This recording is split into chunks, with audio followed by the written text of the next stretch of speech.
झेंडा भाल्या कामाचा जो घेऊन निघाला,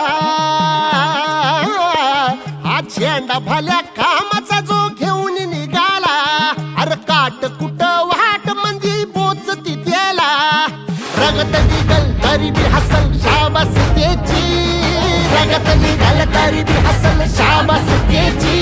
तू चाल पुढं तुला रगड्या भीती कशाची, परवा बी कुणाची, मन शुद्ध तुझं गोष्ट हाय पृथ्वी मोलाची, पृथ्वी मोलाची, हा पृथ्वी मोलाची, मन शुद्ध.